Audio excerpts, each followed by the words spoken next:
Peugeot haven't been building cars for petrol heads until now, and that's why I'm so excited.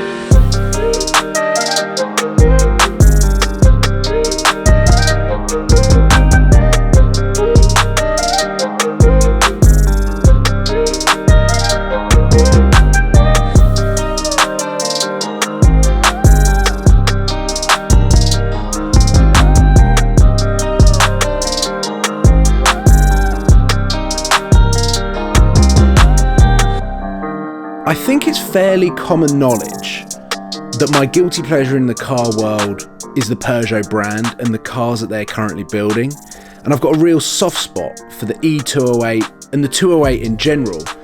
That last October I asked Peugeot UK whether they had any availability on running one as a long-term loan, a car that I could drive every day and document living with real-life ownership experience of a Peugeot 208. And they came back and said that it just wouldn't be possible with the availability and the popularity in that car.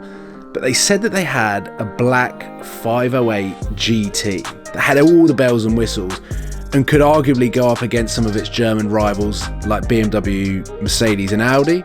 So now, 4 months into driving this car and around 4,500 miles in, this is what I think. We'll start with the good stuff, because most of it comes from the interior on the 508 GT, as it should. This is where you spend the majority of your time, and I've been spending quite a lot of time inside this car doing various trips and journeys. And it's not just the design that Peugeot have nailed.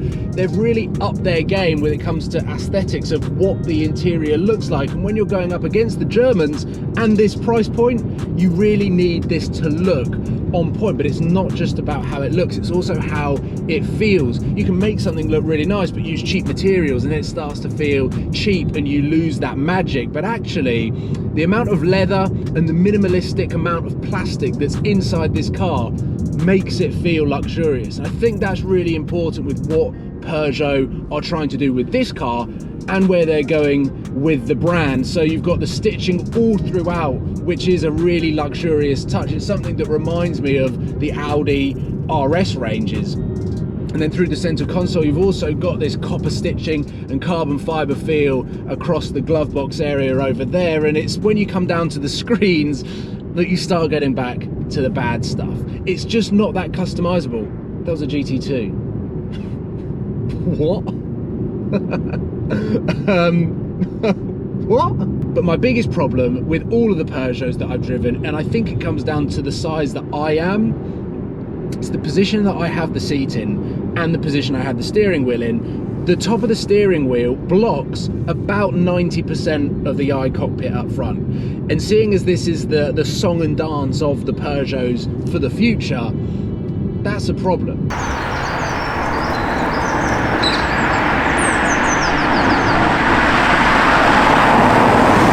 Comfortable, it's smooth, it's got a little bit of quirkiness, which in this day and age is no bad thing, where manufacturers are all starting to feel a little bit computerized and samey. It's nice to know that this Peugeot has character. But all of those things are worthless when I delve into Peugeot's main problem. Now, cars are a status thing. You want to be telling people that you drive in a Volvo, a Mercedes, an Audi. And sadly, I don't have the intelligence to go into the details of human psychology, but the brand strength and desirability of Peugeot, based on where the company has been, isn't quite there yet. What I've experienced over the last 4 months of driving this car is arriving at dealerships, arriving at business meetings, going to see family, is people look at it, see the Peugeot badge and go, oh, you're driving a Peugeot, as if it's a bad thing. I'm not embarrassed about driving this car around. I actually quite like educating people on where Peugeot are going. This is what I'm talking about. It is the all-new Peugeot 508 PSE that stands for Peugeot Sport Engineered, or in other words, it's their blood, sweat and tears, because what they've done is they've taken a standard 508, turned it into, firstly, a very good looking car in a classic SOL spec, but it's a performance hybrid with all-wheel drive, 360 brake horsepower, 520 newton meters of torque, 0 to 60 in around 5 seconds, and seeing as this weighs over 1,800 kilograms without me in it, it's about 2 tons with me in it, it's an absolute beast.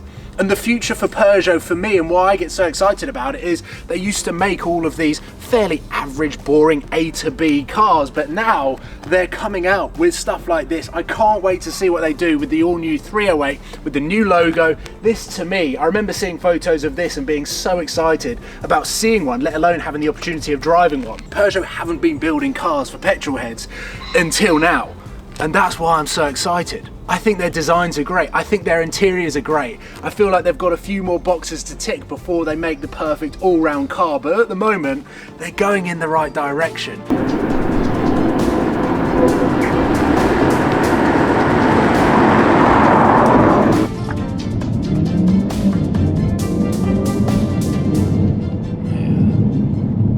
Okay, that's pretty quick.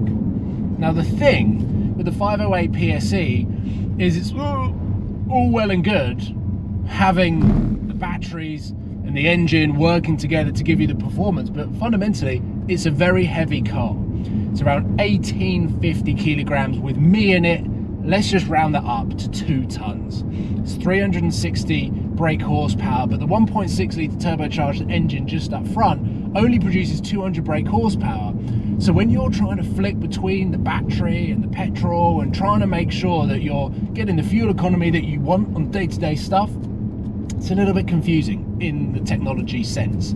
But as a car to drive, the steering's weighted, got the electric steering rack, which gives you the confidence to push through, and the fact that you've got grippier, fatter Michelin tyres, it helps you push through the corner and actually carry some pretty good speed. It's got some good handling, as you would expect. We've got quite a lot of weight over the wheels, and then you've got the acceleration out of the corner to really give it the beans.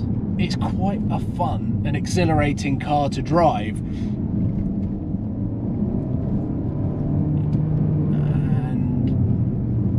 Also very aware of the road that I'm driving on isn't probably the best to be going quite fast. So the sport side of things, it's pretty good for the PSE, which is good news. Like, yeah, and then brakes, yeah.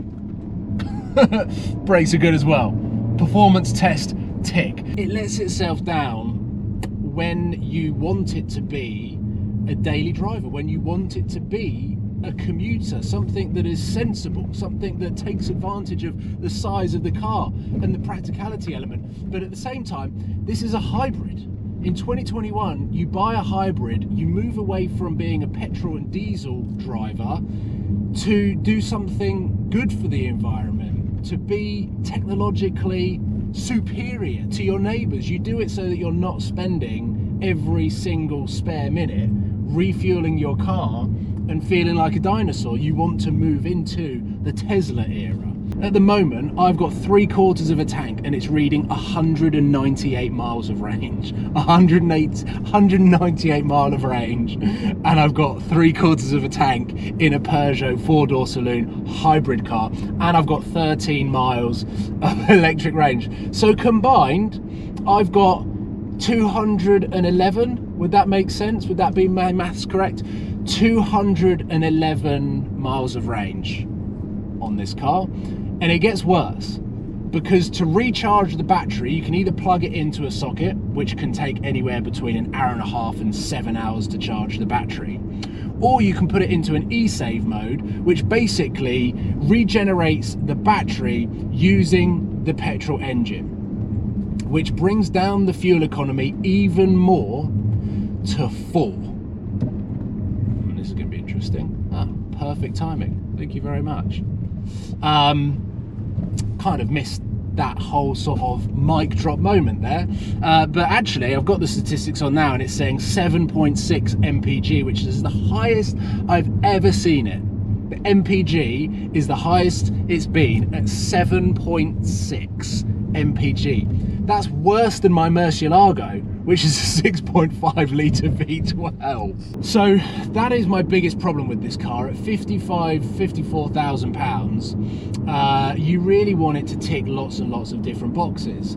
And the one important box that when you're making the switch between petrol and diesel and shifting to hybrid, if you don't want to go fully electric, because some people don't, you find yourself probably in the petrol station even more than if you just had a petrol or just had a diesel. You probably end up getting really frustrated at the fact that you don't want to charge a plug-in hybrid all of the time. You want it to be charging itself. And then at that point, if we were to put it into e-save mode, on.